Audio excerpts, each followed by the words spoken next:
Well, guys, hello. Thank you for being with us. We have with us today for getting to know you, Pastor Philip and Jennifer Hobbs. They are the pastors at Crescent City Abundant Harvest Church. Thank you guys for Thank being you. with us. Hi. Hey, it's good to be here. Thank you for inviting us. Yeah. So glad you're here. So the first Awesome. one I'd like to ask you guys is, how long have you been married? Let's see, 17 years. 17 years. Yeah. Mhm. Wow. Awesome. Yeah. That's great. So how many years have you pastored? Let's see, July. This coming July, it'll be 9 years. Yeah.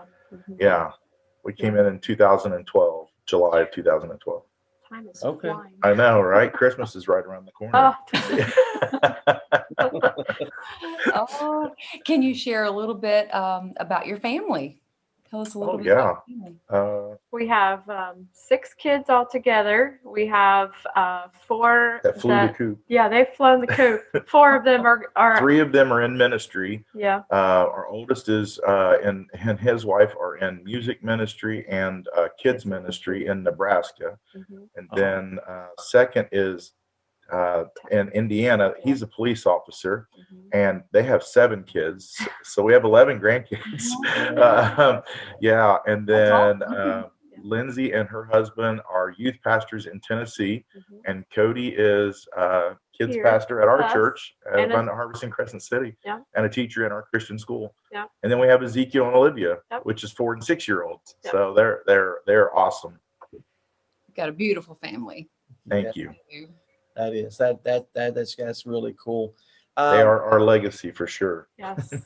Sure. Yeah, absolutely. You've done awesome. Yeah. What about like hobbies or things you guys do for fun? Simon, I know you're busy, but please tell me there's something in there you do for fun. Well, I like to fly electric airplanes, like Yeah. remote control airplanes. yeah. Really? But I haven't. Someone was asking me the other day, when's the last time you flew your plane? And I got to thinking about it. I was like, it's been over a year. So we stayed pretty busy, Yeah. but I do love it. And I got into it probably a couple years ago, Mhm. and I really enjoy it. But we love music and singing and playing music. We always enjoy family time. We always try to find time for family and And your Jeep. well, I was going to He talk about loves that. he I was going to loves talk his about that Jeep. when it comes to like if they ask me anything like, yes, I love my Jeep and I'm a Jeeper and I love, 4-wheel drives and like off-road, going off-road and stuff like that, trails Yeah. and stuff like that. So that's a lot of fun. That's like fun. There was something else I was going to probably mention. Date night. Yeah. Oh, We love date night. We have made date night a priority in our life. Although with youngins, little ones, the 4 and 6-year-old has put a lot of a damper on that. But before, I would say up until probably maybe a year or so ago, whatever, we made it such a priority that it was, we tried to make it even once a week, but most of the time it would end up being twice a month or something like that. But we find it still very important to stay connected in that way. So I think that's kind of That's important. it's a hobby, right? Yeah. Yeah, we agree. That's important. Good one. Yeah.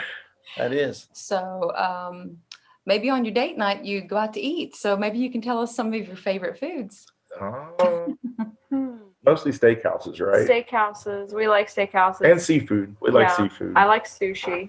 Yes, I love sushi. Yeah, we love sushi. Japanese steakhouse is good. Mhm.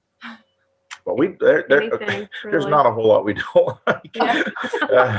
Yeah. We probably stick mostly to steakhouses and stuff like that. Nice. All right. Can you tell us maybe something that someone would find interesting about you, or maybe they don't know about you? I'll give that one to you. Oh.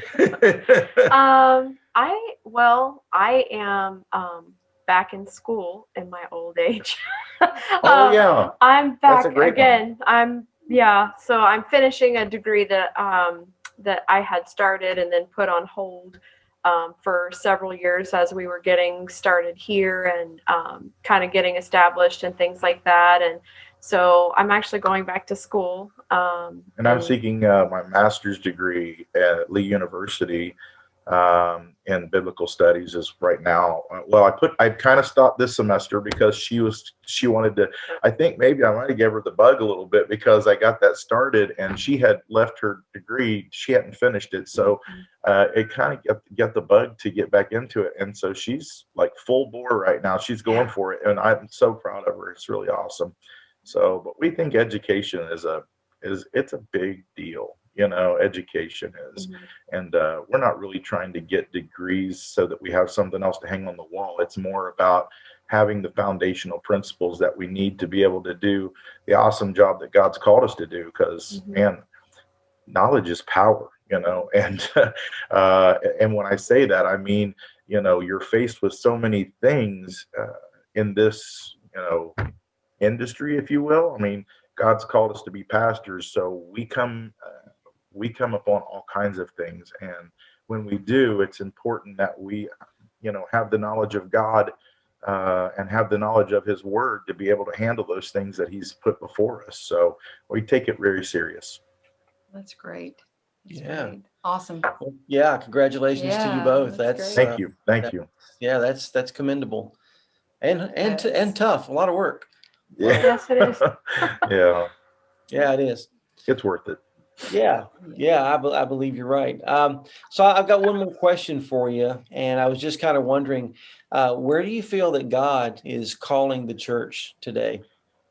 I feel like that God is calling the church back to the core of what Jesus spoke when he said that for us to be able to fulfill the commandments, we can fulfill all of the commandments by loving God with all of our heart, mind, and soul and our strength, and love others, love your neighbor, love others, not just the person who lives beside you, as yourself. And we've heard the golden rule, do unto others as you would want them to do unto you.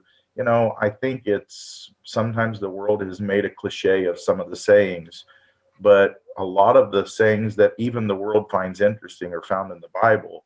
I just really feel like that the principles, it's been a foundational principle that we have established at Abundant Harvest, that the three main things we're going to do is we're going to love God with everything that's inside us. We're going to love people to live out his word, and we're going to make disciples. And those are our three fundamental goals. And I just really feel like God's really calling the church of whatever generation this is we're in to fill the gap between the fires that have fallen in so many great revivals that we can remember with the generation that we're in today, to connect them with those fundamental principles of making sure that we stay focused. He spoke the word to our church this year: stay the course. COVID has brought a lot of things that's made people waver, and we all are kind of considering what we should do differently. But I think with stay the course isn't that we shouldn't adjust to our situation. It's just that in the adjustments that we make, we don't adjust loving God, loving people, and making disciples. And I really feel like that, God has spoke so many times a word to us, and we've went out and just obeyed God and preached that word, and then found out that the state office was preaching that word, and Panama was preaching that word, or Tallahassee was preaching that word, or wherever. And not just there, we've heard the same word go across in Texas or in Ohio or wherever. And it's just like, I really feel like for those that are listening, God's speaking, and when he's speaking the same word to everyone. And he just really wants to get those principles across. So we're really excited about where God's taking us. I feel like that God's calling his church, not just our church, but his church in that direction. And we're really excited about being a part of that. Amen. Awesome. Yeah, Awesome. well, that is great. Well, guys, thank you so much for taking time and for sharing with us, and for everyone who's going to get to watch this. But we appreciate what you do. We appreciate all your hard work. We know that pastors have a tough job, but it's a blessed job. But there's a lot there, and we appreciate you guys for everything that you do. We Well, do. thank you Thank for you. inviting us. It was awesome.